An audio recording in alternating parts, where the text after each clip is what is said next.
దేవుడు చెప్పినట్లుగా ఈ లోకానికి నేను వెలుగుగా ఉండాలంటే నేనేం చేయాలి అంటే ముందు నువ్వు వెలిగించబడాలి, అంతే కదా. నువ్వు ఎలాగ వెలుగు పొందుకుంటావు?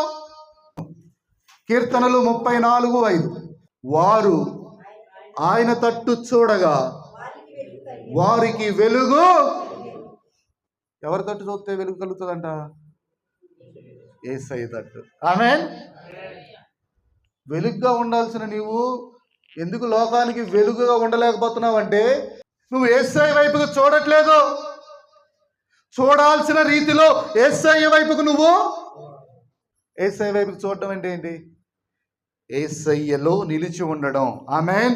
తేరి చూడడం. ఎలా చూడాలి? తేరి చూడడం.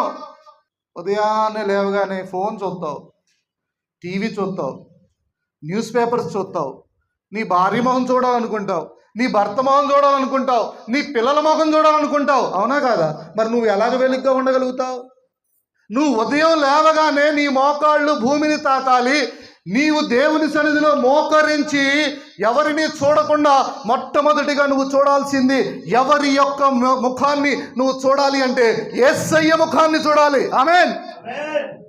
పొద్దున లేగానే చెప్తానుగా, ఎతికేసుకుంటా ఉంటాడు ఇక్కడ బెడ్ మీద. ఏంటి? దేనికోసం?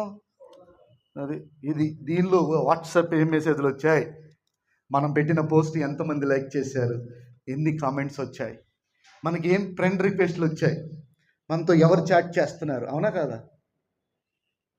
ఫోను. చాలామంది టీవీ పెట్టేస్తారు, వార్తలు వినాలి. ఆ వార్తలన్నీ ఏంటి? కంపు వార్తలేగా, అన్ని చెడ్డ వార్తలే. ఏదన్నా మంచి వార్త ఉంటుందా చెప్పండి?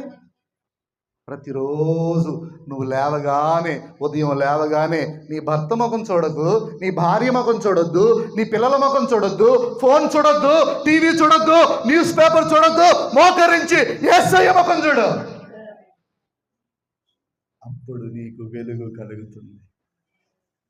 ఆమేన్.